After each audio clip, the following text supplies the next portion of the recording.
その目、誰の目？なんでまたその言葉なんだよ。今日は学校行く日っしょ。直ちにスタンバイ。 아버지 회사가 관리하는 빌딩 옥상에 놓인 컨테이너에서 혼자 지내고 있는 오늘의 주인공 타쿠미. それにしても変わってるよね、タッキーも。卒業できる最低限の単位を取るためって。 그는 유급만은 피하고자 최저등교 계획표를 만들어 학교에 다니고 있는데요. その目誰の目？ 히키코모리 기질의 자존감까지 낮은 성격 탓에 학교에서도 타쿠미의 존재감은 거의 없는 편이었죠. もういいよ。よっ、タク、お前今日って学校来る日だっけ？ 그런 타쿠미에게 유일하게 먼저 말을 걸어오는 같은 반 친구 다이스케는 최근 시부야에서 발생하고 있는 정체불명의 연쇄 사건 유죄의 이야기를 꺼내는데 な、今日俺と一緒にその殺人現場に行ってみね。そうしたら犯人とばったり会っちゃったりしてな。ほらよく言うだろ、犯人は犯行現場に戻ってくるって。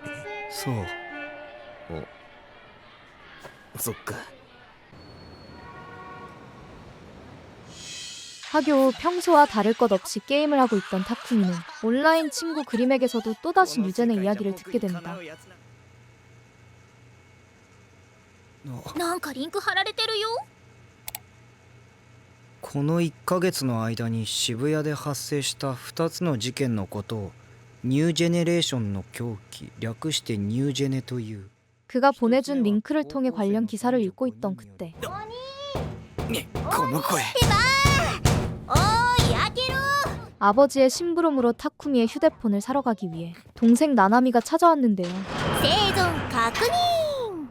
ナナと同じ機種にしちゃいなよ。ついでだからストラップも同じであげる。必要ない。もう信じらんないよ、このバカ鬼。もう帰る。ああ。やっと静かになった。 동생이 돌아간 뒤 다시 책상에 앉은 타쿠미.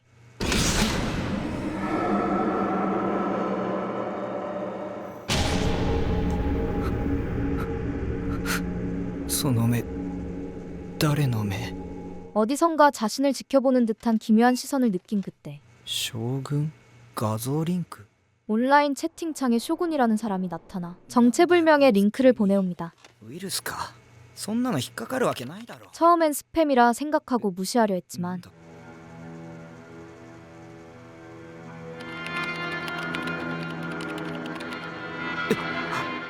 가상 링크로 도배되기 시작한 채팅에 겁이 난 타쿠미는 채팅창을 끄려다 실수로 링크를 눌러버렸고 なんだよこれ。将軍のせいで家にいても落ち着かないし。 쇼군이라는 사람에게 의문의 링크를 받은 다음날 어제 받은 사진 때문에 집에서 도무지 집중이 되지 않던 타쿠미는 평소 자주 찾던 인터넷 카페에 와 있었는데요. 게임을 마친 뒤 집에 가려던 순간 타쿠미는 바로 옆방에서 동생이 좋아하는 캐릭터 열쇠고리가 달린 가방을 발견하죠. せっかくいい気分だったのに。 인터넷 카페에서 나와 집으로 향하던 그때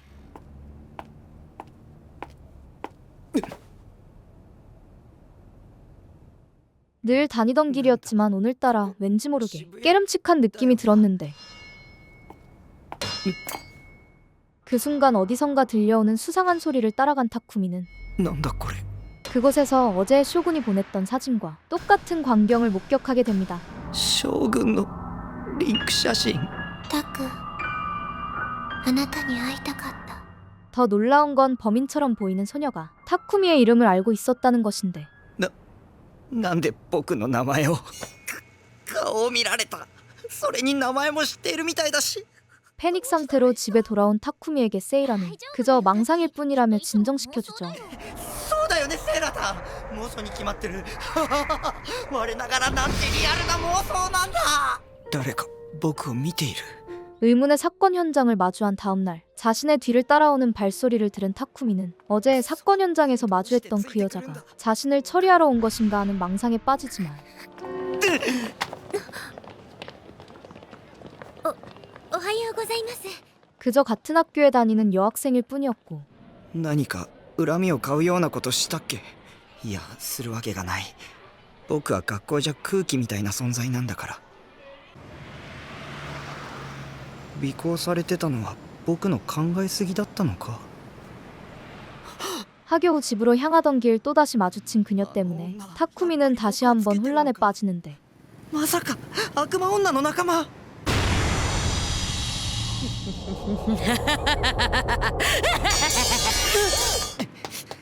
결국 소녀를 피해 도망치던 타쿠미는 주차되어 있던 오토바이와 부딪혀 넘어지고 맙니다.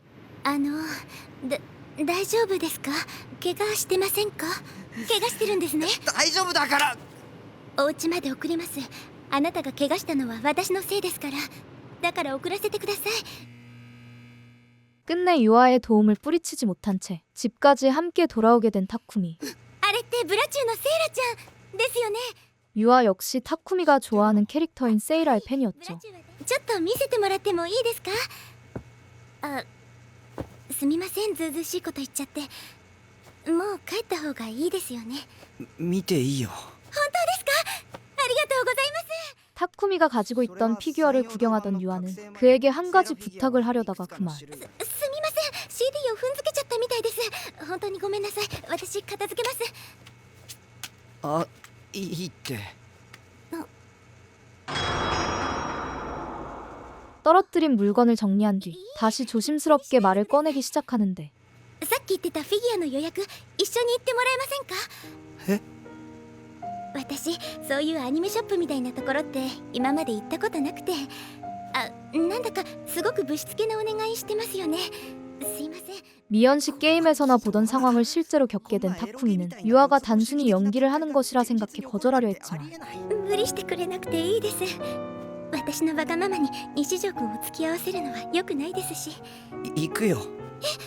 行ってもらえるんですか？ありがとうございます、西条君。 다음날 아침 교실에 앉아있던 타쿠미 앞에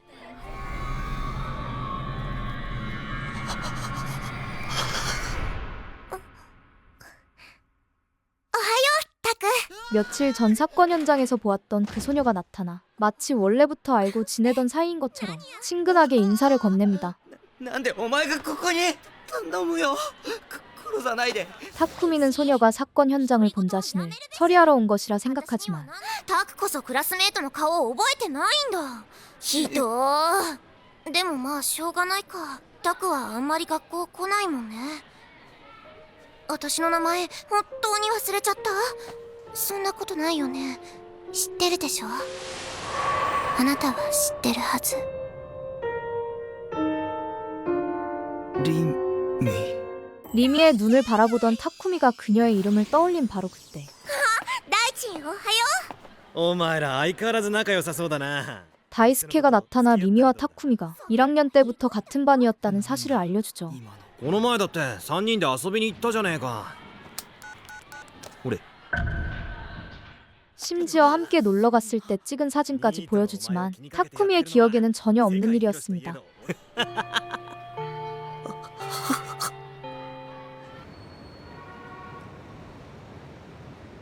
あんな女、今まで教室で一度も見たことない。う。また怖い妄想しちゃったの？タッキー。 하교 후 집에 돌아와서도 리미의 존재를 계속 고민하던 타쿠미가 또다시 세이라에게 위로받으며 겨우 진정하던 순간 タク。 며칠 전 사건 현장에서 마주한 리미의 망상이 또다시 나타났죠. タクも貼り付けにしてあげる。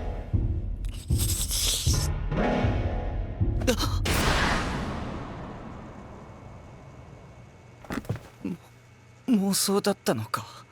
よかった。タク、ちゃんと鍵かけておかなきゃダメだよ。 사라진 망상에 안심하던 그 순간 이번에는 진짜 리미가 눈앞에 나타났습니다. だいたいなんでここにいる。学校で調子悪そうにしてたから様子を見に来たんだよ。警部補、君の報告を。 한편 경찰은 며칠 전 벌어졌던 사건을 조사하고 있었는데 犯行現場近くの監視カメラの解析が出たっす。出ました。犯行時間に不審な人物が映ってました。この映像は21時34分。 경찰이 확보한 CCTV에는 범행 도구인 말뚝을 손에 쥔 채 도망치는 타쿠미의 모습이 포착되는 바람에 그를 유력한 용의자로 의심하기 시작하죠. 服装は私立水明学園の男子制服と分かりました。ようやく尻尾を出したんだ。そいつを掴んで離さねえようにしねえとな。なんだかドキドキしてきました。 같은 시각 그 사실을 전혀 모른 채 집에 찾아온 리미를 내쫓은 뒤 유아와 함께 세이라 피규어 예약 구매를 하러 온 타쿠미.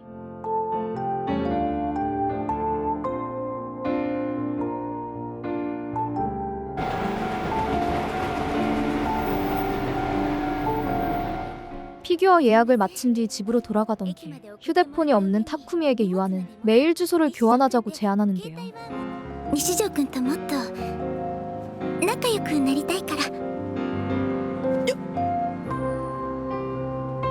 こんばんは、楠木です。早速メールさせてもらいました。西条くんは明日学校に何時頃来ますか？ 이후 집에 돌아온 타쿠미는 유아에게서 온 메일을 읽지만 返事出すの？まさか誰が何と言おうと悪魔女は妄想だ。 이틀 뒤 하루의 휴일을 보내고 다시 등교하는 타쿠미. 後ろ姿が見えたから西条くんかなって思って走って追いかけちゃいました。おはようございます、西条くん。 매일 답장을 하지 않았는데도 여전히 친근하게 대해 오는 유아의 모습에 타쿠미는 어딘가 이상한 기분을 느끼죠. 昨日西条くんのクラスに行ったんですけど休みって聞いて、もしかして風邪でもひいてるんじゃないかと思って心配だったんです。たまにしか学校来ない。引きこもりって言われてる。たまにでも学校に来てるなら西条くんは引きこもりなんかじゃないと思います。 무엇보다 다른 사람들과 달리 자신을 있는 그대로 받아주는 유아에게 타쿠미는 조금씩 경계를 풀기 시작하는데요. 大変予例ですよ西条くん。それじゃあ私失礼します。今日の放課後時間ありますか？え？もしよかったら一緒に帰りましょう。放課後中庭で待ってます。本当にいた。僕だけを待っててくれた。ユアは僕を裏切らない。ユアなら僕を救ってくれるかもしれない。 방과 후 정말로 자신을 기다리고 있던 유아의 모습에 감동한 타쿠미. こんな何気ない風景、何気ないシチュエーションなのに涙が出そうになるのはどうしてだろう。 집으로 향하던 길 학교 근처 공원에서 잠시 쉬던 그때 ゲロカエル、確か前にもどこかで。 타쿠미는 며칠 전 인터넷 카페에서 보았던 가방과 유아의 가방이 똑같다는 사실을 발견하고 一つあげますね。お礼です。変だな、外れない。 그 순간 유아의 가방에서 쏟아져 나와 뉴제네 사건과 관련된 수많은 기사들. ニュージェネの記事。なんでせっかく信じかけたのにユアは僕の味方になってくれるかもしれないって思い始めてたのに。 또다시 망상에 사로잡힌 타쿠미는 도망치려 하지만 逃げるの？ 순식간에 태도를 바꾼 유아는 지난번 타쿠미의 방에 떨어져 있던 말뚝을 보여주며 그가 무엇을 숨기고 있는지 추궁하기 시작하죠. これあなたの部屋にあったのよ。あなたの部屋、ベッドの下。だからそれ以上でもそれ以下でもないです。ただあなたが知ってるかどうかを確かめたかっただけ。本当は言うつもりじゃなかったですし。それじゃもう一つ確認させてください。あなたには予知能力がありますか？ 잠시 후 팔을 놓아준 유아는 이해할 수 없는 말을 하며 타쿠미가 쇼군에게 받은 사진을 꺼내 보이는데 あなたはどうしてニュージェネ第3の事件の再現画像を持っているんですか？しかもこの画像が流出したのは事件の前日です。まさか君が将軍か。僕をはめようとしているのか。 하지만 유아는 그 사진이 인터넷 카페에서 타쿠미가 사용하던 컴퓨터에 남아있던 사진이라고 말합니다. そのログ変ですよね。ナイトハルトと将軍の発言時間が全然噛み合ってないんです。そこにあるナイトハルトは西条くん。発言時間は9月28日の午前3時台。そして次の日あなたはアットマークカフェに行ってます。将軍の発言と同じ午後7時台に。なんだ、何を言ってる。そこから分かったことはあなた一人の自作自演。将軍はあなた自身。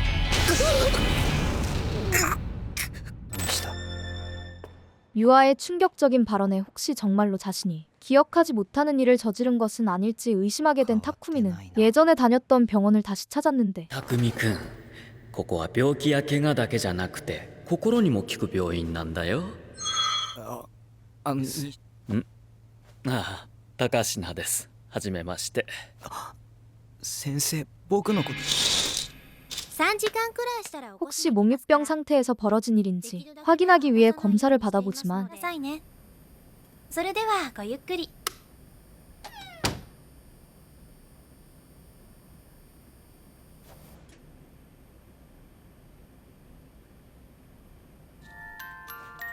西条さんいかがですか？結局3時間ぐす。無遊病の症状は出ません。 결국 아무런 문제도 발견되지 않은 채 집에 돌아갈 수밖에 없었죠. 先生は来週まで様子を見て改善が見られないようでしたらもう一度。私 같은 시각 학교에서 학급 당번 일을 하고 있던 리미.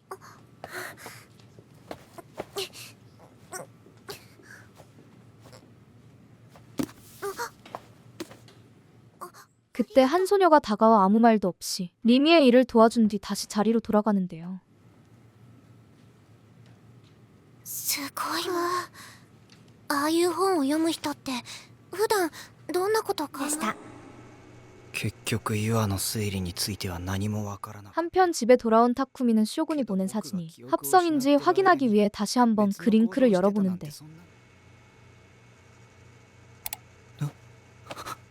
그런데 사진을 확대할수록 지난번에는 보지 못했던 어떤 형체가 점점 선명하게 보이기 시작합니다. なんだこれ僕だ。 하지만 타쿠미가 사건 현장을 직접 목격한 날은 29일이었기 때문에 28일에 쇼군이 보낸 사진 속에 그가 찍혀있는 것은 말도 안 되는 상황이었죠. その目ファンタズム 이 이상한 상황의 진실을 파헤치기 시작한 타쿠미는 판타즘이라는 밴드와 보컬 패스의 존재를 알게 됩니다. カルなんだ。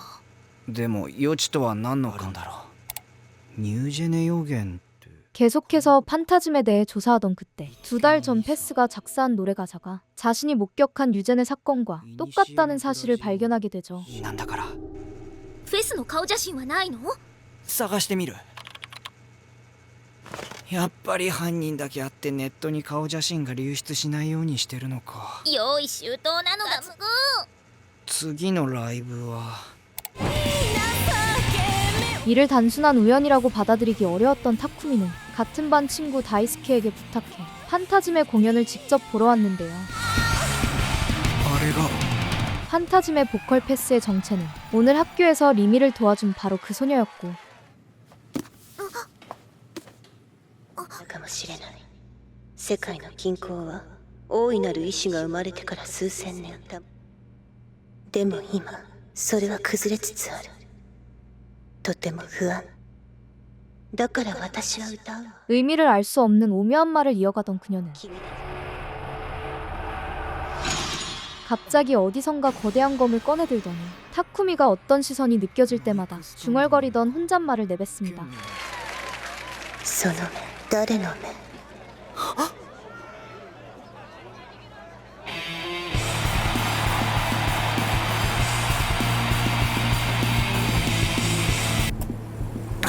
이에 너무 놀란 나머지 그는 곧바로 공연장을 빠져나왔죠. 言葉を知ってるんだ。悪魔女の手下なのか。トニー、これなんかどうかな。色なんかも 다음 날 학교를 마친 뒤 나나미의 손에 이끌려 휴대폰을 사러 온 타쿠미. 하지만 자신보다 더 들떠 기종을 고르고 있는 동생을 기다리지 못한 채 빠져나온 그는 저 멀리 거대한 검을 들고 있는 한 여자를 발견하게 되는데요.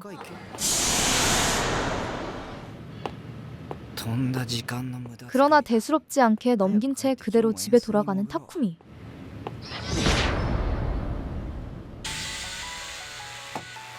집에 돌아와 게임을 하던 중 온라인 친구 그림이 네 번째 뉴제네 사건이 벌어졌다며 링크 하나를 보내줬는데 ネットオークション。それニュージェネ第4の事件写真。オークションに普通に出品されてたんだよ。つまり出品者がニュージェネの真犯人ってこと。出品名はヴァンパイア。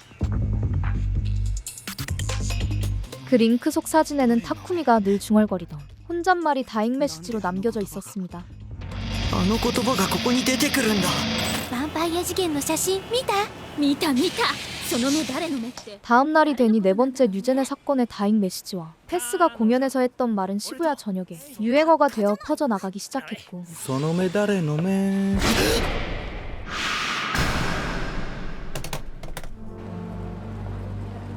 혼란스러운 분위기 속에서 집으로 향하던 타쿠미는 어제 보았던 커다란 검을 든 여자와 다시 마주치게 되죠. 答えろ。見えるんだな。ディソードが。 그녀는 자신이 들고 있는 검 디소드가 보이냐고 집요하게 묻더니 そうか。お前も集められたんだな。エラーを見たことがあるか。見たら教えろ。 끝내 이해할 수 없는 말만 남긴 채 자리를 떠나버립니다. なあこの前ライブに行ったファンタズムのフェスいるだろフェス 다음날 아침 다이스케에게서 밴드 판타즘의 보컬 패스가 같은 학교 학생이라는 사실을 듣게 된 타쿠미. 噂をすればなんとやらだおはよう俺三角大輔よろしく俺さこの間ファンタズムのライブ行ったんだよね 다이스케가 뭐라고 말하던 들은 척도 하지 않던 아야세는 見つけて。早く剣を。そうすれば君は救われるわ。 타쿠미에게 빨리 검을 찾으라는 의미심장한 말만 남긴 채 반으로 들어가죠. セーラ単角聖語バージョンゲットだぜ。 방과 후 세이라 피규어를 찾아 집으로 향하던 타쿠미는 우연히 뉴제네 사건을 조사하던 형사와 대화를 나누게 되는데요. その制服水明だよね。何年生？ 2年生。 2年生。どうも。で西条君、先月の29日の午後6時から10時頃にかけてどこで何してたかな。いや別に君を疑ってるわけじゃないよ。僕はやってない。おお、何をやってないんだ？ 그 질문에 타쿠미는 마치 찔리는 게 있는 사람처럼 사건 현장을 떠올리며 횡설수설하기 시작하고 予知とかすごい超能力とか使う。みんな洗脳されていつの間にかクラスメートになってて。こりゃ本部に戻って検討しないといかんな。先輩マジっすかはい 이에 수상함을 느낀 형사는 그의 연락처를 받아가죠. いやだって悪魔だっけ。そいつから君を守らなくちゃならないだろ。先生に僕のことを思い出してもらおう。そうすればきっと僕の力になってくれるはずだ。 다음날 도움받을 어른을 찾기 위해 다시 병원을 찾았지만 高階先生はもういません。もういない。過労がたたって倒れてしまわれてね。それでずっと休みだよ。陰謀だ。悪魔女の陰謀だ。 별다른 해결책을 얻지 못한 채 병원을 나온 뒤 신세를 한탄하고 있던 그 순간 何でもいい。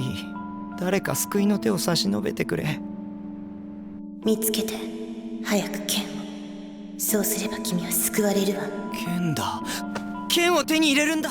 문득 아야세가 했던 말이 떠오른 타쿠미는 곧장 집에 돌아와 디소드에 대해 조사하기 시작합니다. 古代ヨーロッパの時代に伝説の邪神王グラジオールの手によって生み出されたとされる架空の剣。 검색 결과 디소드는 사람들의 부정적인 감정을 힘으로 바꾸는 검이며 이를 사용할수록 자기 붕괴에 이르게 된다는 기록과 사람마다 검의 형태가 다르고 일반인의 눈에는 보이지 않는 무기라는 사실을 알게 되죠.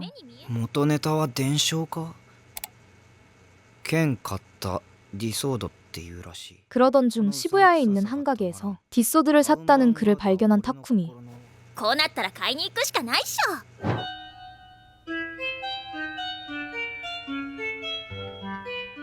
곧바로 가게에 찾아와 디소드를 발견했는데 もしかして偽物じゃないだろうか。 처음엔 너무 싸구려처럼 보이는 검을 사지 않으려 했지만 あ、どうしよう。 1万円。おまけもつけるよ。ちなみにそれ最後の1本。ほんとお兄ってオタクさんだね。 결국 가게 주인의 말에 넘어가 디소드를 구매한 뒤 집에 돌아왔는데요. へえ、かわいいバークルじゃん。これも買ってきたの？ね剣のおまけ。えねえ、これナナにちょうだい。 나나미를 빨리 돌려보내기 위해 타쿠미는 덤으로 받은 팔찌를 선뜻 내어줍니다. もう用事は済んだんだろう。帰れ。そんな言い方しなくてもいいじゃん。それにみかんまだ食べてないし、お茶もまだ出してもらってないよ。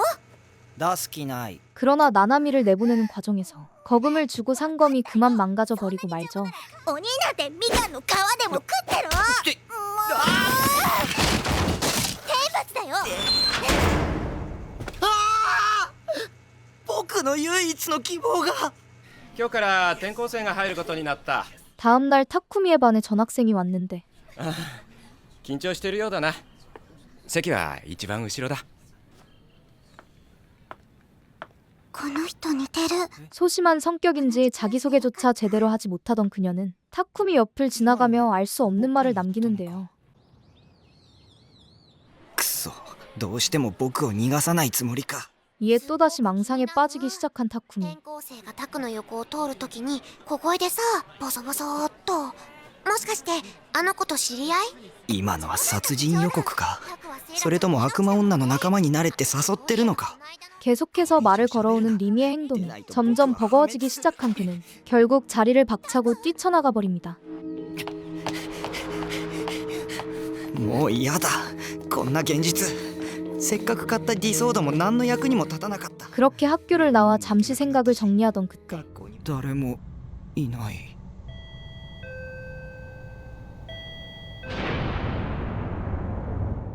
타쿠미의 눈앞에 펼쳐진 것은 그를 제외한 모든 생명체가 사라져 텅 비어버린 도시. これは夢だ。幻だ。これが現実のはずがない。 그런데 그 순간 두려움에 떨고 있던 타쿠미의 앞에 君はやっと会えたね。 온라인 채팅에서 만난 쇼군이 나타나죠. 目覚めるんだ。早くでないときっとたくさんの人が死んじゃうことになるから忘れないで。君は逃げちゃいけない。 하지만 쇼군 역시 이해할 수 없는 말만 남긴 채 사라져버립니다. 誰？ 잠시 후 누군가 자신을 부르는 목소리에 정신을 차려보니 타쿠미는 횡단보도 한복판에 주저앉아 있었고 タク、今は私の言うことを聞いて。お前だろ。 여전히 혼란스러운 마음을 지우지 못한 그는 리미가 자신의 마음을 조종해 망상을 보여준 것이라며 횡설수설하다가 ベースに帰れば僕には折れたけどディソードだ。ごめんごめん。じゃあ送るよ。具合悪いんでしょ？ 이내 자신을 걱정해준 리미에게 고맙다는 말만 남긴 채 혼자 집으로 향하죠. ありがとう。いつまでそこに突っ立っているつもりだ。 다음날 학교 후 디소드의 정체와 자신의 주변에서 일어나는 일들에 대해 묻기 위해 세나를 찾아왔는데요. お前は何者なんだ。見えているみたいだけど完璧な世界があると思うか。 또다시 에러를 찾았냐는 알 수 없는 질문을 던지던 그녀는 何を見ているかじゃない。何を見せられているかだ。人は体の外からの情報を五感によって得ているが、その受け取る情報の 80% は視覚から入ってくるんだ。 이내 시신경과 전기신호 그리고 뇌의 지각 구조를 예로 들며 VR 기술 이야기를 꺼내기 시작합니다. 仕組みとしては単純な話だ。ビデオカメラが映した映像も脳を流れる神経パルスもどちらも突き詰めれば電気信号。要はパルスにコンバートできる技術さえあればいい。 세나의 이야기를 듣고 있던 타쿠미는 그녀 역시 망상에 빠져 사는 것이라 생각하고 さっき言ったように人は電気仕掛けだ。脳だけじゃなく全身の神経にも電気が通っている。つまり肉体的な動きまで操れるということになるんだ。理論的にはな。無知は罪だ。知らない方が幸せなこともあるという人間もいるが、そんなものはただの甘えだ。世界を疑え。仕組みを知れ。この世界は完璧じゃない。 끝으로 세나는 심오한 질문만 남긴 채 먼저 자리를 떠나버리죠. お前の見ている世界は本物か。こんにちは、楠木です。もう一度だけ西条くんとお話をしたいのです。明日の17時にあなたの家に行きます。 약속 당일 집으로 찾아온다는 유아를 피해 인터넷 카페로 도망쳐온 타쿠미. 終電もなくなるし、さすがのユアも待ち構えてはいないだろう。 하지만 약속 시간이 지나도 나타나지 않자 결국 유아가 직접 타쿠미를 찾아왔습니다. お願いです。一言だけ言わせてください。これ以上あなたが傷つくのもあなたが不幸になるのも見たくないんです。西条くん、もう人を殺すのはやめてください。 그녀는 타쿠미에게 그가 다중인격이라는 말과 함께 더 이상 사람을 해치지 말라고 경고하죠. あなたを助けたい。だから病院に行きましょう。 처음에는 유아의 말이 망상일 뿐이라고 생각하던 타쿠미. でも本当に支離滅裂なのかな。僕自身についてよくわからない。知らない間に将軍ってハンドルネームで書き込みをした。 하지만 그동안 자신에게 벌어졌던 일들이 떠오르면서 그녀의 말이 사실일지도 모른다는 생각까지 하게 되는데 そんなはずはない。そんな話はデタラメだ。誰が信じるものか。こいつは僕の敵だ。僕を罠にはめようとする。僕の心を壊そうとする。僕はこの女を信じない。 결국 겁에 질린 타쿠미는 유아를 피해 도망치기 시작합니다. 負けたのかな。 이후 한참 동안 도망치던 타쿠미는 아야세와 마주치게 되는데요.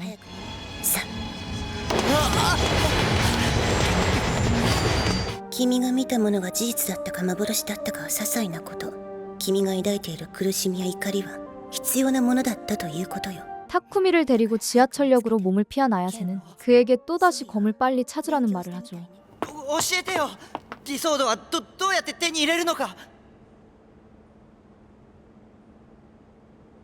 見て。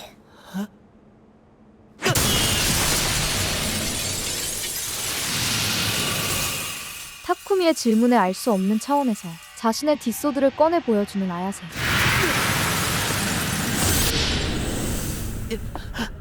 この剣は命運を握るもの。この剣は嘆きを収束させたもの。この剣は超越した場所に干渉するためのもの。 아야세의 설명에 따르면 뒷소드는 현실과 같은 차원에 존재하는 평행세계에서 온 것이며 특정한 능력을 지닌 사람들이 자신의 망상을 현실 세계로 끌어올 때 사용하는 일종의 열쇠 같은 역할이라고 설명하는데요. 後ろを振り返ってごらんなさい。 자신의 말을 믿지 못하는 타쿠미에게 아야세는 또 다른 아야세를 만들어 보이며 자신의 말을 증명합니다. ディソードはどうすれば手に入るんだ。教えてよ。 教えられることじゃないわ。方法なんて私たちにもわからないのよ。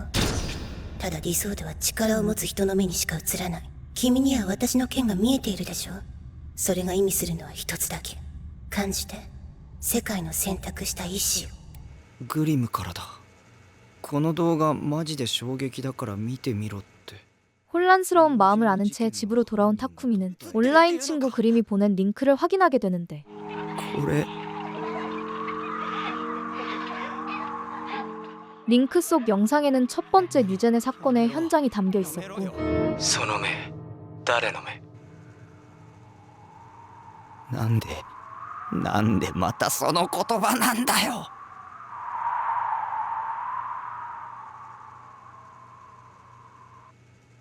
그것을 확인하던 타쿠미는 그 영상의 촬영자가 この音 바로 쇼군이라는 사실을 깨닫게 되죠. カメラの目線が低すぎだよ。将軍があの動画をわざわざアップした理由は何だろう。僕に対する挑発。 다음날 자신을 지킬 수 있는 방법은 하루빨리 뒷소드를 찾는 것뿐이라고 생각하던 타쿠미는 生まれながらに目が不自由な人でも目の前にある景色がちゃんと見えるようになる。 어제 전차에서 세나가 설명했던 비디오 카메라 비유를 떠올리며 그 의미를 역으로 생각해보기 시작하는데요. 頭の中に思い浮かべた映像を電気信号に変えて映像機器に送ればそれを映像化できるとも言える。 그런데 그때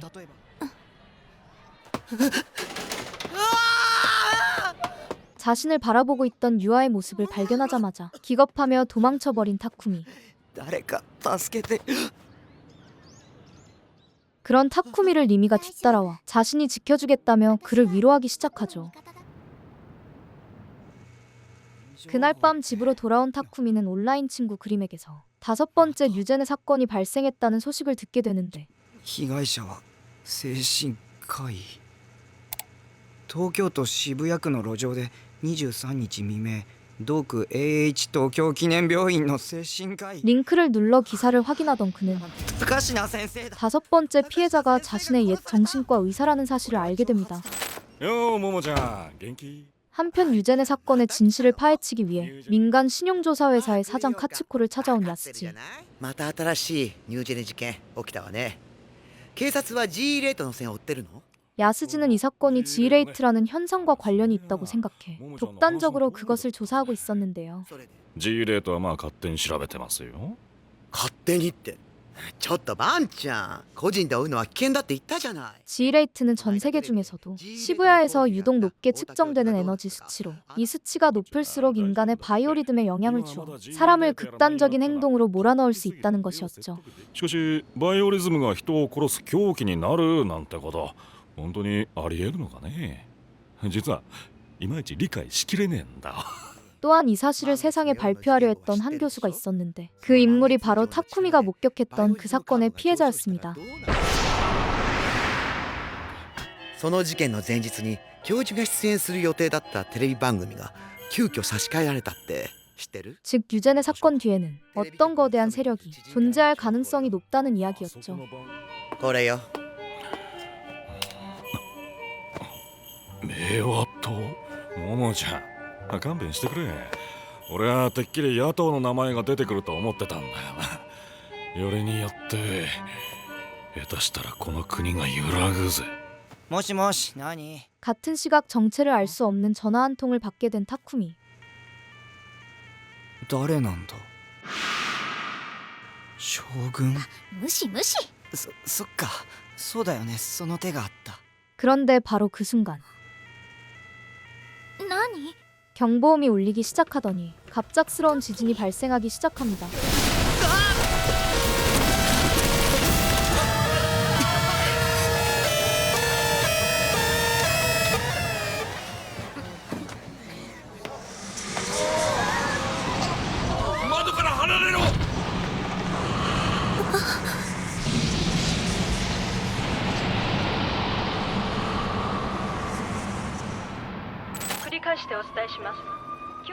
잠시 후 방송된 뉴스 속보를 통해 조금 전 발생한 지진이 단순한 자연재해가 아니라는 사실을 알 수 있었죠.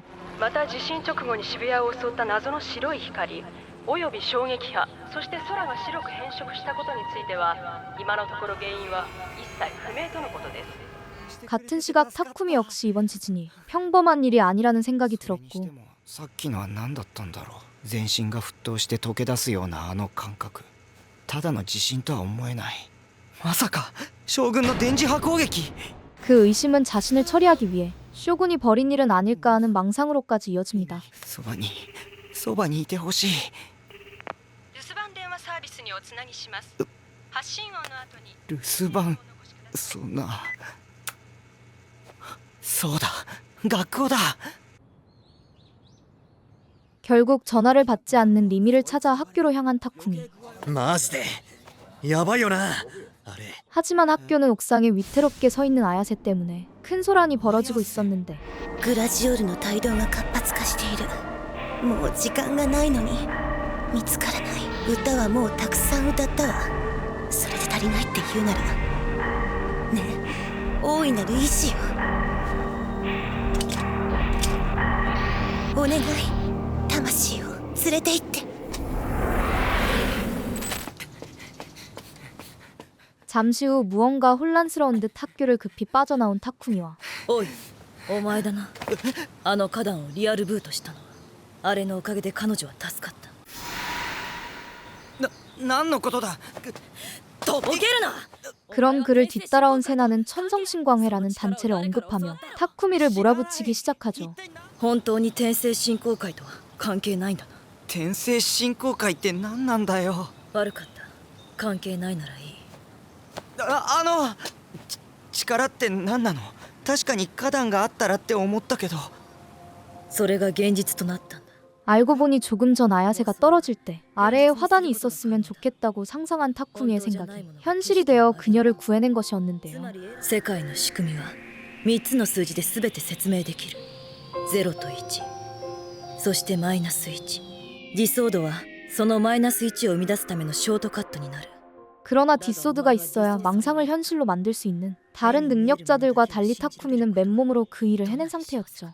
やっぱりセナは何か知っている。 한편 시부야에서는 이유를 알 수 없는 범죄가 급격히 늘어나고 있었는데 おい西条、あんまり女を泣かすなよ。 다음날 아침 어제 아야세가 뛰어내린 사건이 타쿠미와 관련 있다는 소문이 퍼지게 되면서 등교하자마자 주변 학생들에게 놀림을 받게 됩니다. リミは見るな。僕なんか見られる価値もないんだ。 바로 그때 타쿠미의 머릿속에서 정체를 알 수 없는 목소리가 들려오기 시작하고 今の声、まるで頭の中に直接響いてきたような幻聴。幻聴なんかじゃないのよ。コズピーはここにいるよ。コズピーってなんだよ。ここってどこ？西条君に価値がないなんてそんなの全然 계속해서 들려오는 목소리를 견디지 못한 타쿠미는 もうやめてくれ。僕は完全におかしくなっちゃったみたいだ。 결국 학교를 뛰쳐나와 거리를 헤매게 되는데요. なんて救いようがないんだ僕って。ちってえな。おいちょっと顔貸せ。 그러다 갑자기 시비가 붙어 불량배들에게 이유 없이 얻어맞게 되었죠. んだよもう伸びたのか。どうする。ぶっ倒してやりたい。こんな奴らにやられるなんて。 그로 인해 그동안 쌓여있던 분노가 폭발하는 순간 타쿠미의 손에 뒷소드가 잠시 모습을 드러냈습니다. 잠시 후 정신을 차린 타쿠미의 눈앞에 서 있는 코즈에 なんだこれ。一体誰がこんなことしたって。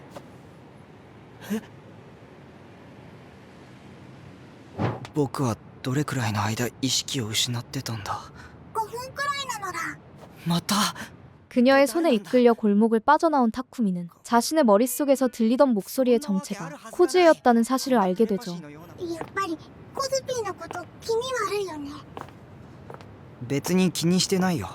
他にも変人と遭遇する機会が最近増えたし。変人？目つきが悪くてわけのわからない電波なことばかり喋っていつも大きな剣を担いでるんだ。ディソード？うんそう。 그녀는 텔레파시로 대화할 수 있는 능력뿐만 아니라 뒷소드까지 가지고 있었는데요. ディソード。これがコズピーの剣だよ。悪い人をやっつけるなよ。あんなひどいことをする人たちはやられて当然だよ。セナシャンめっけ。セナシャン。 그때 두 사람의 앞에 나타난 세나. セナと友達なの。セナシャンはね、コズピーが東京に来たから最初のお友達なの。それでね、タクミさんはコズピーの剣が見えるんだよ。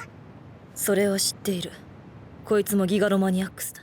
기가로매니악스는 뒷소드가 보이는 사람을 칭하는 것이었는데 타쿠미와 코즈에, 세나 그리고 아야세까지 모두 이 능력을 지닌 사람들이었습니다. セカンドメルトで三桁もの死者が出るなど我々は聞いておらんぞ。 한편 수상한 회의를 진행하고 있는 한 남자. ご安心を。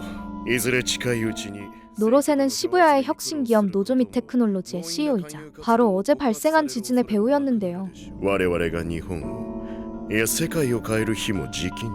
口を慎め。君の役目は計画通りにことを進めることであってそれ以上でも以下でもないよ。調整は我々がやる。承知してます。 그는 세나가 언급했던 천성신광회의 교주 쿠라모치와 카츠코가 얘기했던 명화당 소속 의원 이노하나와 함께 노아투라는 인류지배 프로젝트를 추진하고 있었습니다. 本当に転生振興会とは関係ないんだな。名和と幻覚の方が近いようですが明確に違う点としてその疑似的映像は確かな存在感があるものとして映るということです。なんだ何か起きたのか。 노아투는 기가로매니악스의 능력이 없는 일반인의 뇌파를 조작해 망상을 보게 만드는 장치로 실제로는 아무것도 없지만 노아투가 만들어낸 가상의 영상에 속아 사람들이 폭주하게 만드는 것이었죠. だが効果の有効範囲はどうなっている。電磁波は垂れ流しなのかね。我々は無差別な洗脳を望んでいるわけではない。ご心配なく。そのために機能因子を用意してあります。なんだこの小汚い連中は。我が社ではポーターと呼んでいます。 言い換えればマインドコントロールのための部隊といったところで 노로세는 노아투의 신호를 주변에 방출하는 포트가 담긴 배낭을 맨 사람들을 시부야 곳곳에 배치해 놓은 상태였습니다. 歩く端末というわけか。それならば有効範囲の制限などないに等しいな。限定的使用も全く問題ないことになるな。 마지? 같은 시각 노로세가 노아투를 이용해 만들어낸 망상 속 거대한 굴착기를 목격하게 된 세 사람. 奴らの実験か。おい、よく見ていろ。주변에 배치된 포터들을 발견한 세나와 코즈에는 그들을 처리하기 시작했고 あの女たちギガロマニアックスか。そのようだね。おやおや。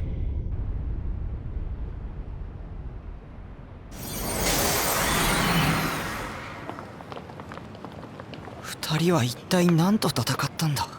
상황이 어느 정도 정리된 뒤 세나는 타쿠미가 들고 있는 아이스크림을 예로 들어 망상을 현실화하는 방법을 설명하기 시작하죠. お前の持っているものが水色のアイスであることを他の人間も観測すれば、それは2人以上の人間の共通認識となる。お前一人だけの妄想じゃなくなるんだ。妄想を現実にするときにはそれを逆説的に捉えればいい。 즉 뒷소드는 공유기와 같은 역할을 하며 기가로 매니악스의 머릿속에 있는 이미지 파일을 일반인의 뇌라는 모니터에 강제로 띄우는 것이었습니다. 危ない、やめろ。そっか、剣の方に実体がないんだ。あのディソードは今は梢の作ったエラーでしかない。周囲との共通認識はまだ成立していない。リアルブートしたらみんなに見えるようになるのです。 사람들이 그 망상을 실제 현실이라고 인식하게 만드는 현상을 리얼부트라고 부르죠. あの女たちを野放しにしておいては危険だな。今後の計画に支障をきたす恐れがある。サンプルはすでに3人分は確保したとはいえ、目標数値には達していないようだな。すでに手は打ってあります。ならば任せる。引き続き計画を続行したまえ。信仰の救いあれ。くれぐれも慎重にことを進めるように。奴らの実験はますます苛烈なものになっている。 노아투를 이용해 세계를 장악하려는 노조미 테크놀로지의 계획을 막기 위해 타쿠미에게 함께하자고 제안하는 세나. お前はディソードなしでリアルブートした。本来ならそんなことできるはずがない。お前は普通じゃない。奴らに目をつけられてもおかしくない。望みテクノロジーの計画は絶対に阻止する。なんで僕が。ギガロマニアックストリオ結成なのだ。何？どんな手品だこれは。 한편 계속해서 뉴제네 사건을 파헤치던 형사 야스지도 마침내 뒷소드의 존재를 인지하게 됩니다. 編集されてるわけじゃないよな。見ちゃいけねえものを見ちまったかな。今日もリミには会えなかった。 다음 날 아침 여전히 학교에 나오지 않는 리미를 타쿠미가 걱정하고 있던 그때 코즈피 코즈에가 다가와 세나가 찾고 있다는 말을 전하는데요. 本当に襲撃をかける気。 3人の力を合わせて悪い人たちをドカバキってするなら。 하지만 노조미 테크놀로지를 공격할 생각이 전혀 없던 타쿠미는 그 제안을 단호하게 거절하죠. あ、西条が転校生泣かせてる。フェスの次は転校生か。モテモテだな。 더 이상의 소문에 휘말리지 않기 위해 코즈에를 데리고 학교를 나선 타쿠미. 遅かったな。セナ。勘違いするなよ。梢がどうしても3人一緒じゃなきゃ嫌だと言うから声をかけてやったんだ。無理強いするつもりはない。だがこれだけは忠告しておく。望みテクノロジーはギガロマニアックスのサンプルを集めている。そのためには拉致まがいのことだってやってのける。ギガロマニアックスである以上奴らに狙われることになる。 여전히 노조미 테크놀로지 습격에 함께할 생각이 없던 타쿠미였지만 知りたいことがあるなら来ればいい。もし将軍が望みテクノロジーと関係があるとしたら 쇼군이 그들과 관련이 있을지도 모른다는 생각이 들자 결국 그는 두 사람과 함께하기로 결심합니다.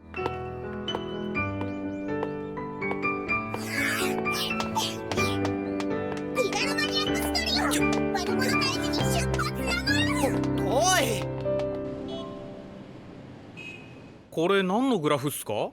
ここ1年の渋谷周辺の GE レートよ。気のせいかもしれないけど何者かによって操作されてるような気がするの。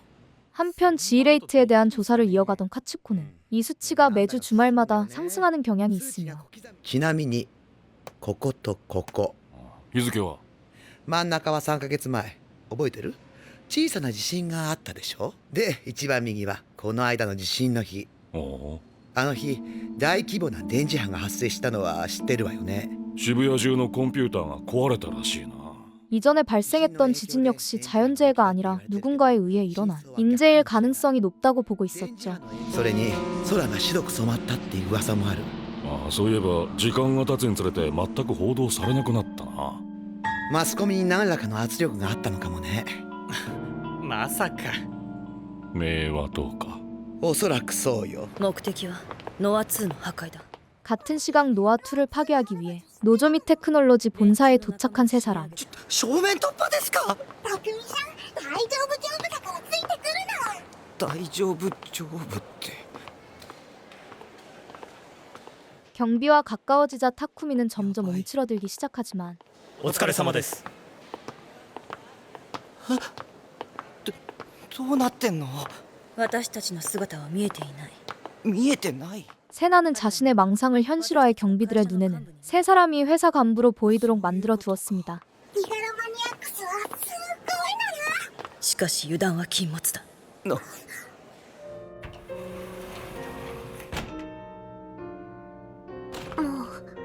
やめよう。 한편 지진 이후 학교에 나오지 않던 리미는 쇼군을 찾아왔는데 西条匠は消すべきだよ。ダメだよ。彼にはやってもらわなくちゃいけないことがあるんだ。 두 사람은 이전부터 알고 있던 사이인 듯 타쿠미를 지워야 한다는 말을 시작으로 알 수 없는 대화가 오가기 시작하죠. だから早く目覚めてでないといつかあなたが西条匠に消されちゃう。それでも構わないよ。この夢は完結させなくちゃ。あれ 그 사이 지하 깊숙한 곳까지 침투한 세 사람은 마침내 노아2를 발견했는데요. 노아2? お探しのものは見つかりましたか？ 하지만 기가로 매니악스인 두 소녀를 잡기 위해 노로세가 꾸민 함정인 것 같았죠. 我が社のポーターを剣一本で倒して回っている少女がいると報告を受けましてね。すぐにピンときましたよ。畑のセナ。 또한 노로세는 세나를 예전부터 알고 있던 것처럼 그녀의 진짜 이름을 부르며 맞이하는데 怖いですね。剣で切り合うような野蛮な行為はあまり得意ではないのですが。 ディソード、ノロセもギガロマニアックスなの。 순식간에 시작된 세나와 노로세의 격. これなんて格言。父親は見つかりましたか。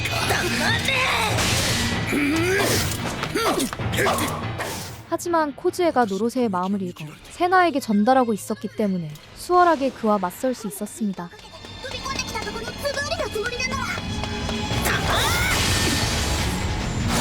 あなたが私の心を読んでいるのですね。あまり手荒な真似はさせないでください。 그 사실을 눈치챈 노로세는 코즈에를 노아2의 실험체로 이용하기 위해 거울 속에 가둬버리고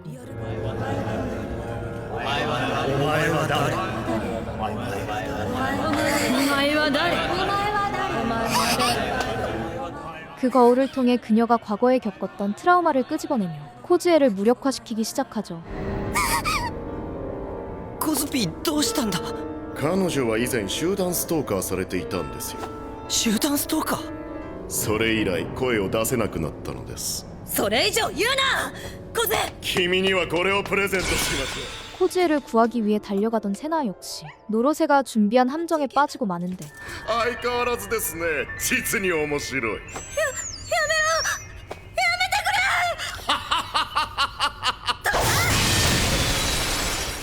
하지만 그 함정에 걸린 것은 진짜 세나가 아닌 그녀가 만들어낸 망상이었습니다.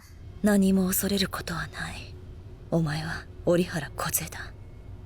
誰が何と言おうとな。ブレザーが君に見えるように視覚投影したのですか。力の使い方を学んだようですね。ああ。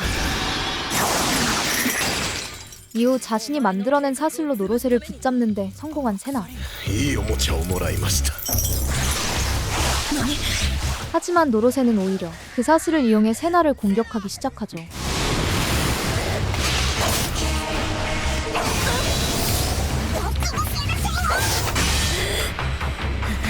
난데? 성취하는 몸으로도 계속 싸우려는 세나를 이해할 수 없는 타쿠미. 바로 그때 타쿠미의 머릿속에 누군가의 기억이 흘러들어오기 시작하는데요. 畑野君。 과거 노조미 테크놀로지의 개발자였던 세나의 아버지는 자기 아내를 노아 프로젝트의 실험 대상으로 바쳤고 父さん、これはどういうこと？母さんに何をしたの？母さんが抱いてるのは一体。君の母親は今夢を見ているんですよ。しかしもう夢から覚める時間です。マナちゃんが、私のマナちゃんが。 세나는 그 실험으로 망가져가는 어머니의 모습을 모두 지켜보고 있었습니다.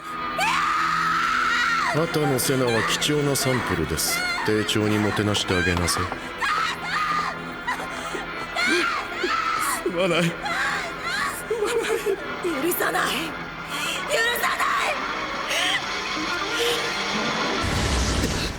なんだ今の。그 사건 이후 세나는 아버지와 노로세에 대한 깊은 분노를 품은 채 살아오고 있었던 것이었는데 君のコードサンプルは採取済みですし、はっきり言って君に用はありません。 이제 정말 노로세의 손에 끝나는 것인가 생각하던 그때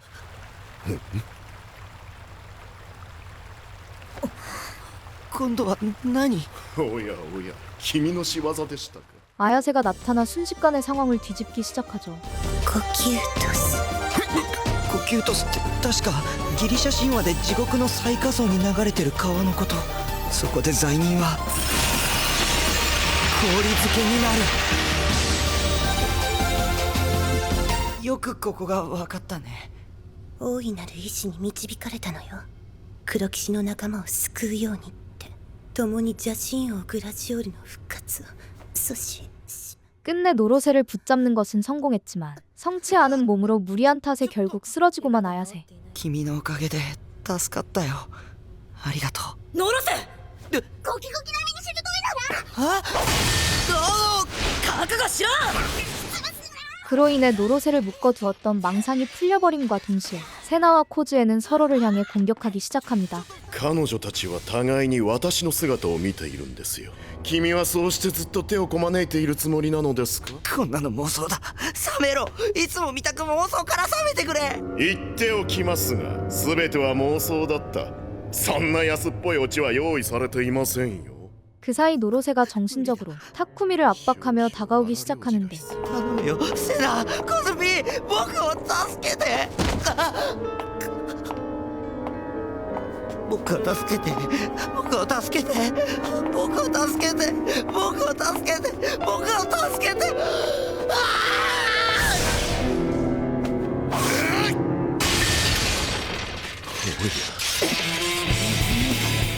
하지만 다시 정신을 차린 세나가 그를 막아섰죠. 私が見えている。なぜ？ 알고 보니 타쿠미가 자신도 모르는 사이 노로세가 만들어낸 망상을 상쇄하고 있었던 것이었습니다. やっ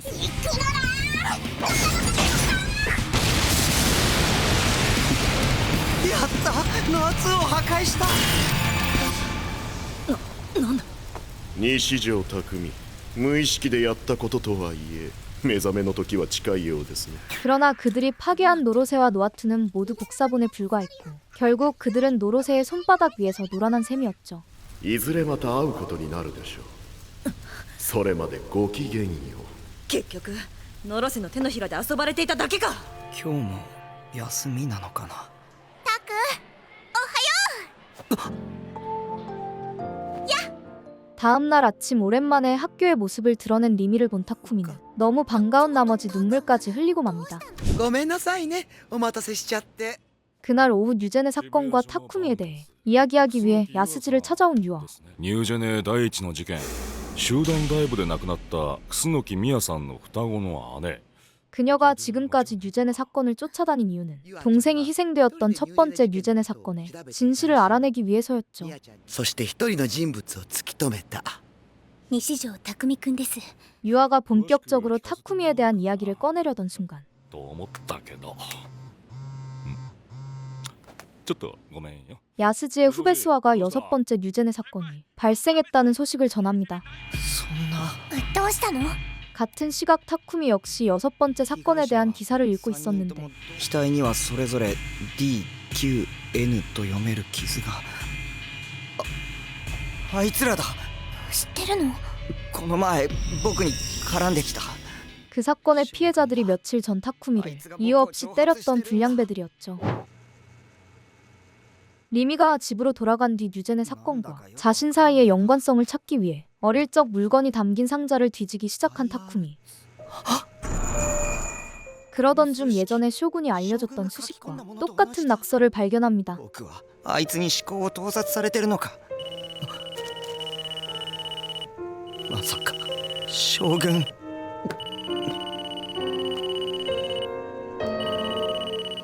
なんだ、ナナミか。 난다요. 그때 동생 나나미에게서 도와달라는 전화가 왔지만 いたずらか。うざいな。ところでゆあちゃん、そのカバンにぶら下がってるやつ、今若い子たちの間で流行っているゲロカイルンでしょ。あ、はい。それ一つ買ってきてもらっていいかしら。 한편 카츠코의 사무실에서 유아와 대화 중인 야스지는 게로카에론 인형의 신상품이 매주 금요일마다 출시된다는 사실을 알게 됐고, バンちゃん、 그 순간 게로카에론과 지이레이트 사이에 어떤 연관성이 있는 것은 아닐까 하는 의문을 품게 되죠. 다음 날 학교가 끝난 뒤 아야세의 병문안을 온 두 사람. 怪我どう？もうだいぶ良くなってるみたいだけど。 아야세와 대화를 나누고 싶었던 다이스케는 그녀가 관심 있어하는 그라지올 사가 소설 이야기를 꺼내지만 아야세는 갑자기 타쿠미가 그라지올의 7기사 중 한 명이며 그가 뒷소드를 얻기 위한 시련으로 신의 형벌을 받고 있다는 이해할 수 없는 말을 늘어놓기 시작하죠. それを乗り越えた時にディソードは召喚されるわ。君の手に必ず。悪い、俺もついていけねえや。任せる。 邪神を打ち破る力を手に入れるには純粋なる邪神が必要。 이어 뒷소드를 소환하는 방법에 관해서도 이야기하던 아야세는 그라지올의 7기사가 모두 시부야에 모여 있으며 그들이 하루빨리 각성하지 않으면 세계가 멸망할 것이라는 말로 타쿠미를 압박합니다. 같은 시각 타쿠미를 만나기 위해 그의 집을 찾은 세나와 코즈에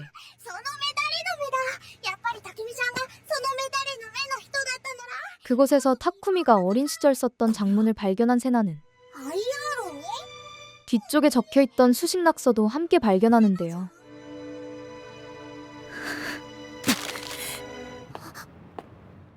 잠시 후 집으로 돌아온 타쿠미에게 세나는 이 종이에 적힌 수식을 쓴 게 그가 맞냐고 묻는데 答えろと言っている。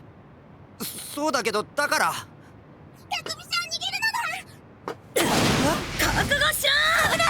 긍정의 답변이 나오자 세나는 갑자기 그를 위협하기 시작하죠.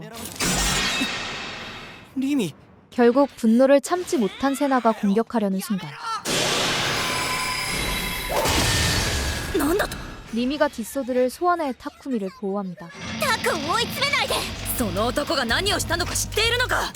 IR2 という公式を知ってるよ。それならタクを覚醒させればもっと大変なことになる。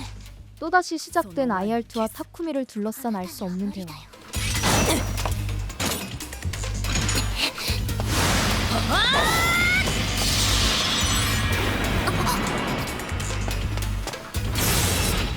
세나가 리미를 속여 타쿠미를 공격하려던 그 순간 세나의 눈앞에 그녀의 아버지가 나타났죠. ようやく見つけた。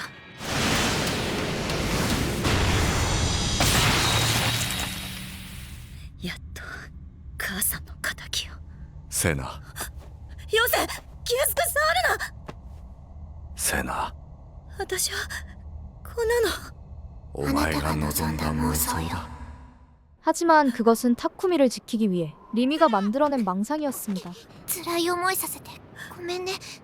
でもしょうがなかったの。お前が生み出したものが世界を滅ぼすかもしれない。 잠시 후 마음을 가다듬은 세나는 타쿠미가 적은 수식 IR2가 노아투의 근원이자 핵심 요소라고 설명하는데요. こんな落書きが何だって言うんだ。 FUN の10乗かける INT の40乗イコール IR2。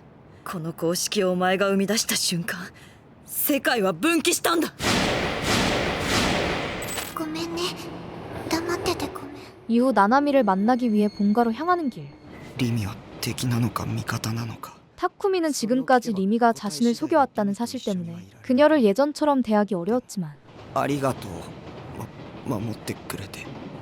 タク。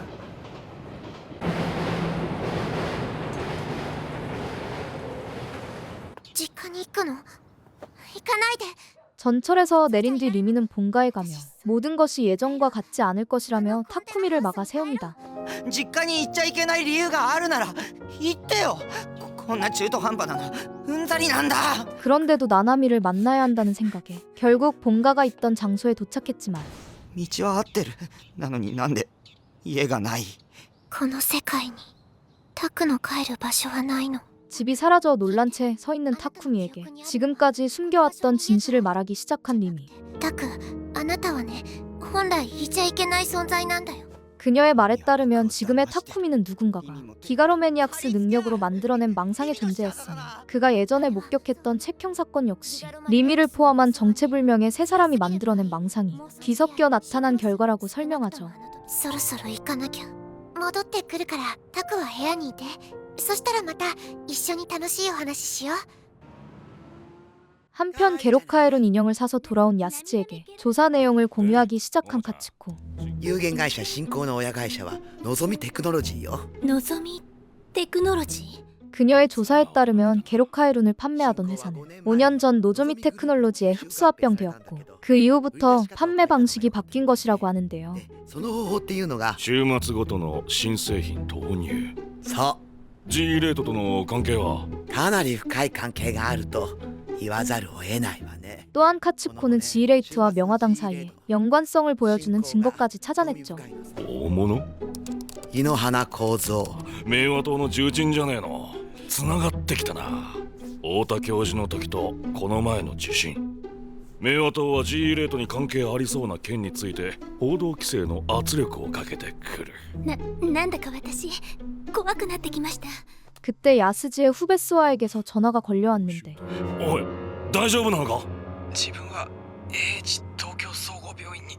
AH 東京総合病院。おい、そう。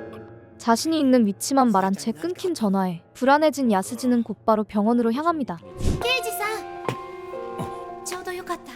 잠시 후 병원에 도착한 야스지에게 수상한 남자가 옥상으로 올라갔다고 알려주는 하즈키. わかった。 한편 야스지가 쫓는 인물이 자신의 동생 사건과 관련되어 있다고 생각해 그를 따라 병원으로 온 유아는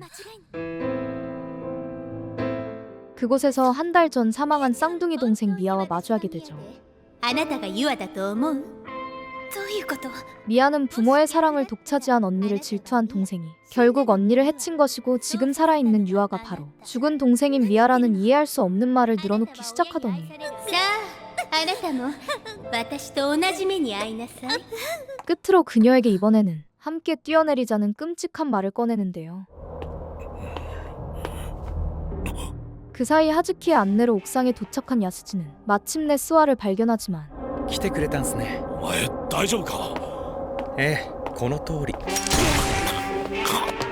スワ。でも今日まで邪魔立てする者は一層しろとのことっす。 자신의 일을 방해한다는 스와의 말을 끝으로 그의 손에 목숨을 잃게 됩니다. 信仰の救いあれ。何をしてるの？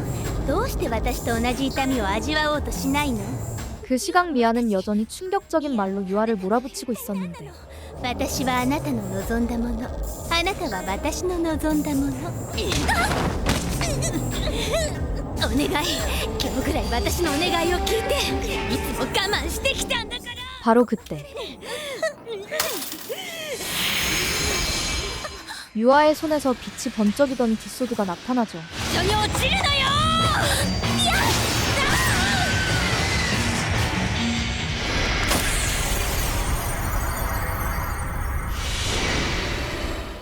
유아의 공격으로 드러난 미아의 정체는 노로세의 부하였고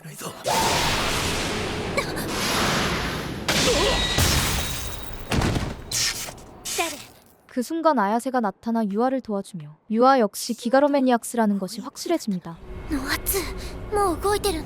한편 노로세를 찾아 노조미 테크놀로지 본사에 도착한 리미.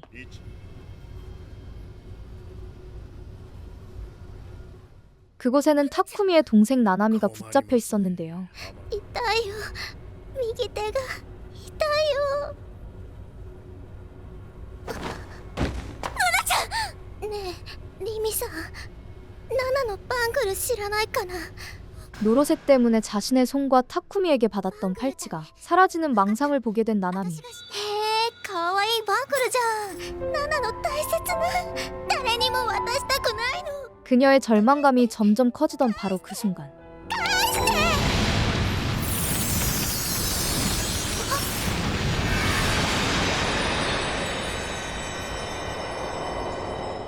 노로세는 나나미 역시 기가로 매니악스라는 사실에 놀라 멈칫한 리미의 약점을 집요하게 파고들기 시작합니다. 暗いのは嫌い。あの頃の記憶を思い出してしまうから。あの頃気がついたら監禁されて実験体にされていた。 3년 전 부모님의 죽음 이후 홀로 남게 된 리미는 그녀가 기가로매니악스라는 사실을 알게 된 노로세에게 붙잡혀 뒷소드를 끌어내기 위한 고문을 당했으며 그 과정에서 자신의 인격을 죽이고 다시 만들어내는 일을 반복했는데요. ご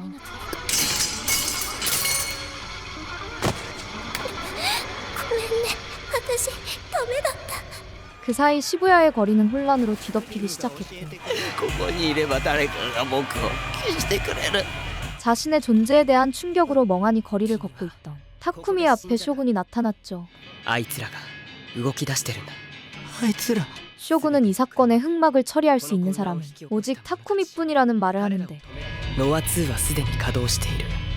この混乱の一番の目的は無差別人体実験。 또한 그간 타쿠미가 느껴왔던 시선의 정체 역시 자신이었다는 사실을 밝힙니다. ずっと君を見ていたよ。君は誰なの？僕は君だよ。 더 충격적인 사실은 쇼군의 정체가 바로 진짜 니시조 타쿠미였다는 것이었죠. このままだと世界が死んじゃう。ノア2にあらゆる人の心は支配されちゃう。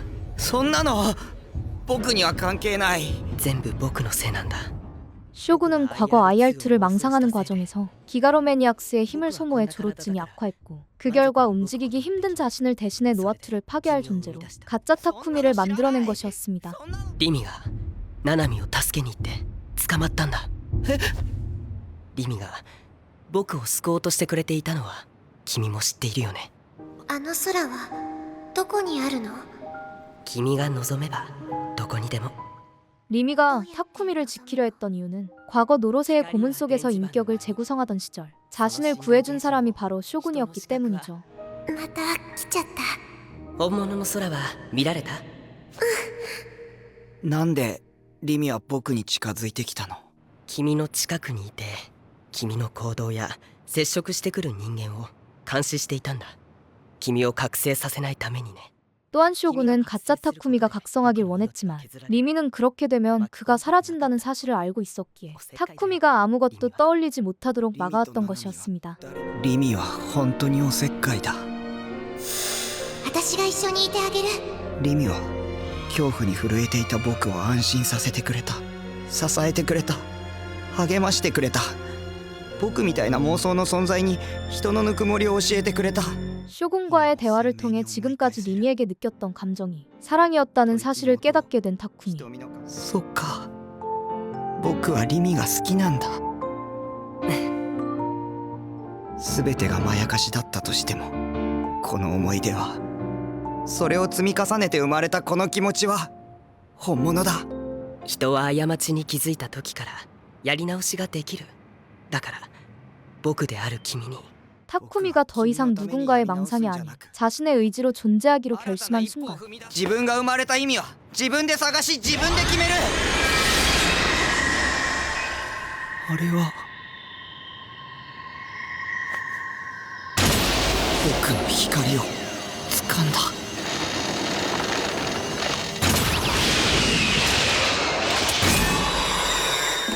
마침내 자신의 뒷소드를 찾아낸 타쿠미는 노로세의 계획을 막기 위해 움직이기 시작하죠. 그런데 그때 병원 간호사 하즈키가 모습을 드러냈는데 彼女がしてきたことをこの場で暴くんだ。彼女がしてきたこと。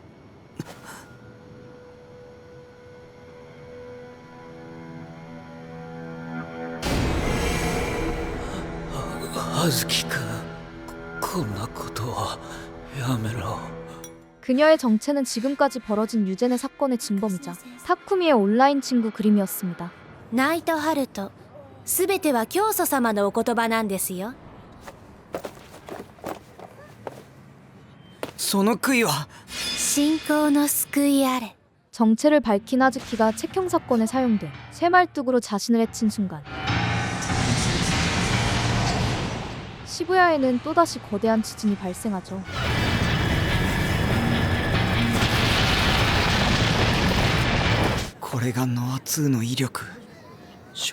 잠시 후 정신을 차린 타쿠미는 근처에 쓰러져 있던 쇼군을 발견하고 しっかりしろよ将軍。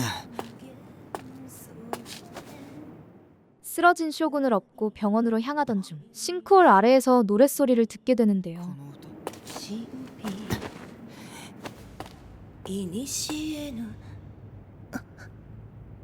匠綾瀬。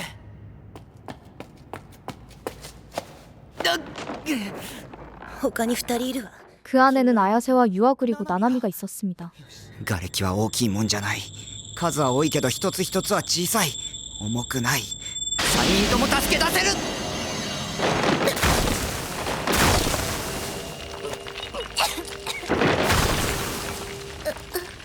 나나미!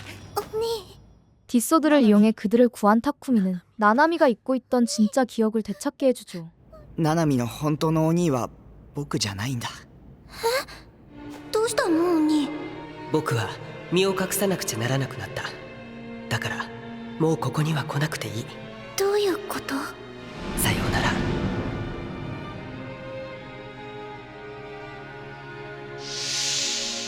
どうして忘れてたんだろう。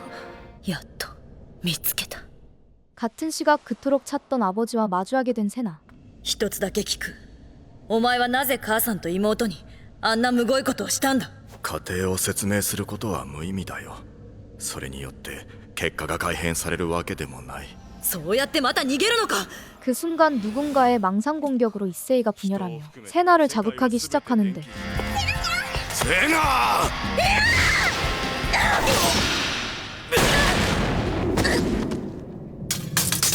오또 미스터스. 이세이의 분열은 수아가 만들어낸 망상이었으며 言葉は混沌だ。お前は素直すぎる。そんなお前が愛おしいよ。 그의 정체는 하즈키시노의 공범이자 연인이었습니다. ナイトハルト、すべては教祖様のお言葉なんですよ。よくも邪魔を。私の妹。母と妹の無残な姿、それを見せられて悲しさや恐ろしさ以上に私は気持ちの悪さを感じていた。そのことが罪悪感として残り、父を恨むことでその感情から目をそらしていた。 또다시 시작된 수아의 망상 공격으로 세나가 고통받는 사이 お前は誰？お前は誰？お前は誰？ 코즈에 역시 자신의 트라우마에 대한 망상에 빠지기 시작하는데요. 君はコズピーだよ。私はコズピー。私はコズピー。 하지만 리미를 찾으러 향하던 타쿠미의 도움으로 코즈에는 망상에서 벗어날 수 있었죠. こいつはラッキーっすね。西条くん、君を見かけたら捕らえろってことになってるんすよ。チェリーボーイ。この杭は再現してやるよ。貼り付け事件をな。 타쿠미를 발견한 수아는 쇠말뚝을 소환해 공격하며 우위를 점하기 시작하는데 虫ピンで標本にされた昆虫みたいだな。信仰の救いはお前にはやらねえよ。この一撃で終わるのは復活の奇跡は物語で妄想なんだ。 그러나 마지막 순간 타쿠미의 망상으로 위치가 뒤바뀌면서 결국 수아는 자신의 공격에 의해 목숨을 잃게 됩니다. コズピー大丈夫？たくみさん、今何が起きたの？コズピー普通に喋ってるね。本当だ。セナさん、コズピーね、コズピー。セナ。日常、お願い。ノア2を壊して。素晴らしい。ノア2のパワーがこれほどのものとは。 같은 시각 노아투의 성능을 시험하기 위해 지진을 일으킨 노로세는 計画はすべて私が引き継ぎましょう。 자신의 야욕을 드러내며 쿠라모치와 이노하나를 배신하고 神にでもなったつもりかね。つもりではありません。もはや私は神になったのです。 두 사람에게 상대를 자신으로 보이게 하는 망상을 투영해 서로 공격하게 만들죠. ざれ言ではない。ざれ言ではない。ノア2は我が手にあります。 俗物にはその意味がお分かりにならなかったようだ。自分の手を汚さずに卑怯なことばっかり。あなたこそ俗物だよ。君を助けに。 잠시 후 리미를 구하기 위해 노조미 테크놀로지에 도착한 타쿠미. 待っててって言ったのになんで好きだから僕はリミが好きだから 타쿠미가 리미에게 진심을 전한 그 순간 君は実に勇敢ですね。のろせしかし致命的なことが一つあります。行動原理が感情に根ざしている。 숨어있던 노로세가 모습을 드러내며 자신의 마지막 계획을 실행에 옮기려 합니다. 私は幼い頃に覚醒したため、もう何十年という間それを見せつけられてきた。そして悟ったのですよ。この腐った世界を再生するためには社会のシステムを変えるのではなく、世界中の人間の心を変える必要があるのだと。 그는 모든 인간의 불순한 마음을 지우고 망상만 남긴다며 전쟁이 사라지고 영원한 평화가 올 거라는 기괴한 논리를 펼쳐놓는데요. あんたの言ってることはもしかしたら正しいかもしれない。でもそれはあんたの自己満足だ。残念です。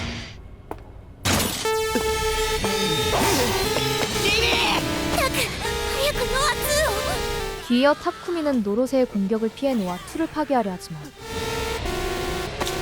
僕は確かにノア2を壊そうとしたはず。くそーまただ。振り返る意志はある。振り返る動作もした。でも結果は振り返っていなかった。 장치의 자기 방어 기능 때문에 번번이 실패하고 맙니다. ノア2には誰も近寄れません。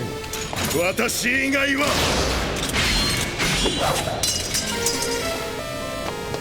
ダメ。タクは消さないで。僕はまたリミに助けられた。助けに来たっていうのに。 심지어 리미를 구하러 왔다는 자신의 의지와 달리 리미에게 상처를 입히는 망상까지 보게 되죠. なんで僕はこんなこと。どうして僕がリミを泣かせてるんだ。本当は先畑リミを自分のものにしたかったんでしょう。僕の本性。やめてくれ。僕はそんなこと思ってないんだ。どうせ僕はもうすぐ死ぬんだ。やりたいことやって死のうよ。 노로세의 공격으로 다시 절망적인 망상에 빠진 타쿠미. 心が乗っ取られる。でも今は流されちゃダメなんだ。リミは僕に同情的だ。今なら何でも受け入れてくれるよ。 노로세는 타쿠미가 리미를 좋아하는 마음을 비틀어 부정적인 감정을 끌어내고 그 힘으로 노아2를 완성하기 위한 마지막 데이터를 만들어내려 합니다. 妄想だ。妄想による攻撃だ。耐えればこの妄想は終わる。僕は西條匠。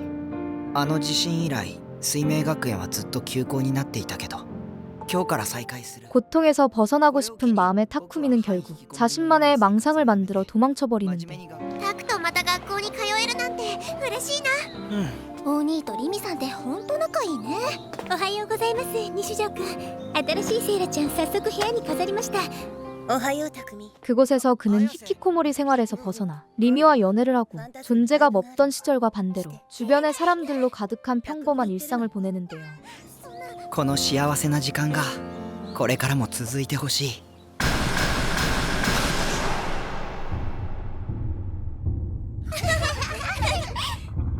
妄想？僕は妄想に逃げ込んでたの。 하지만 그때 나타난 쇼군의 모습에 망상에서 벗어난 타쿠미는 노로세의 공격에 의해 쓰러져 있는 리미를 보게 되지만 リミが僕は君を守れなかった。もう生きている意味も。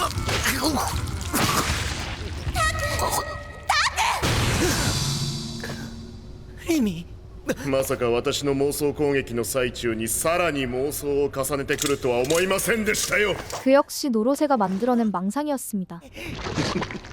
リミを助けなくちゃ。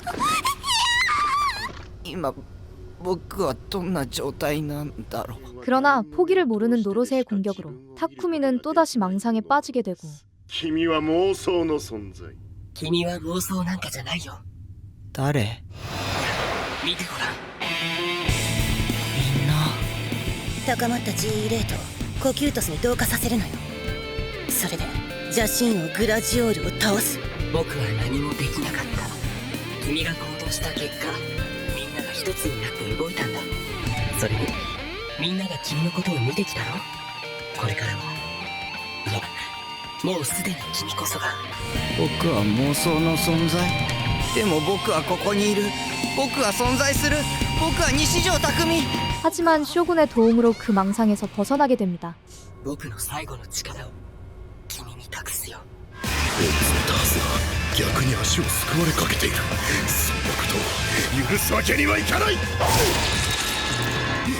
노로세의 끝없는 망상 공격을 견뎌내며 자신의 존재를 부정하는 망상마저 받아들인 타쿠미는 마침내 인간의 한계를 넘어선 상태에 도달하죠. 人としての形が保てなかった。その妄想を取り込み自分のものとした。ディソードによる物理攻撃は通用しない。存在理由を否定する妄想攻撃は逆に取り込まれた。 G レートのパワーをノア2に利用し、無数の反粒子をぶつけるべきだ。いかなる存在も反粒子をぶつければ負の物質へと変化し自己崩壊へと至る。そうなんだね。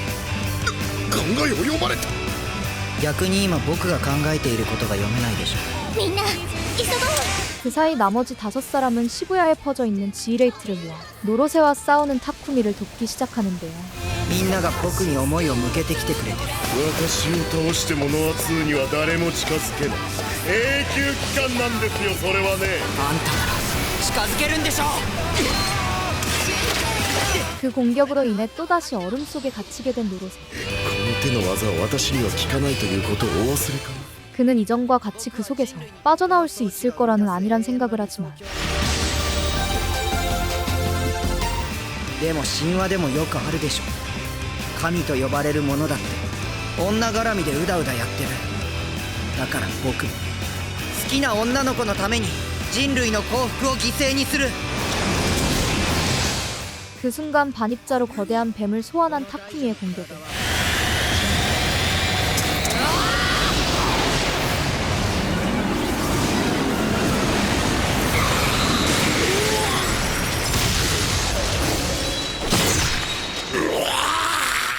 그는 노아투와 함께 세상에서 사라지게 됩니다. 本物の神なら人の悲しみの上に幸せを打ち立てることはしないと僕は信じるよ。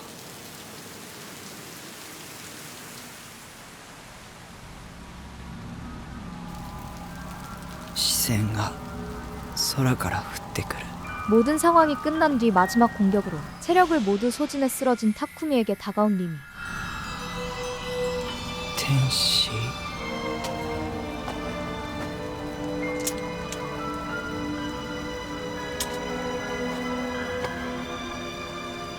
僕を消して。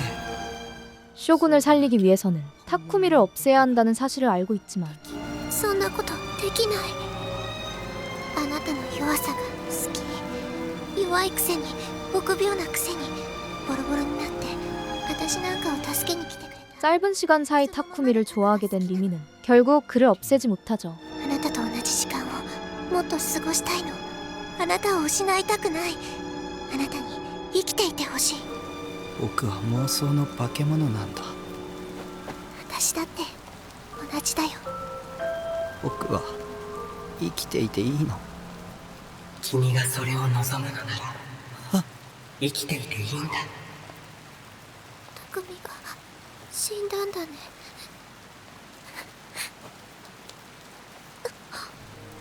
僕も君が好きです。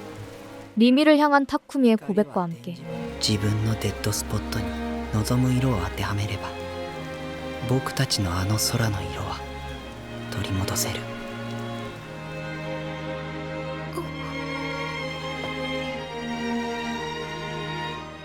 잿빛으로 뒤덮여 있던 시부야의 하늘이 맑게 개며 이야기는 막을 내립니다.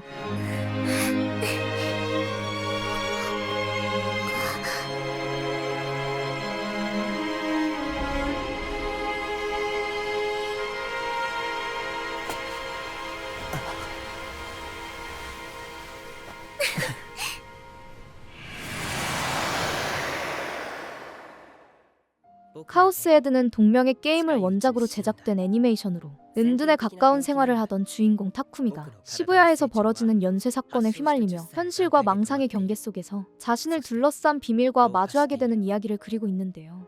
시부야를 뒤흔든 유젠의 사건, 그리고 기가로매니악스라는 능력을 중심으로 조금씩 드러나는 거대한 음모는 이 작품만의 독특한 긴장감을 만들어냈죠. 특히 현실인지 망상인지 알 수 없는 연출과 예측하기 어려운 전개는 시청 내내 묘한 긴장감을 유지하게 만드는 요소였습니다. 또한 각기 다른 능력과 사연을 가진 인물들이 사건 속에서 서로 얽히며 드러나는 진실 역시 이 작품의 또 다른 재미라고 할 수 있죠. 현실과 망상이 뒤섞인 독특한 미스터리와 긴장감 있는 이야기를 좋아하시는 분들께 추천드리며 지금까지 애니 이야기였습니다. 시청해주셔서 감사합니다.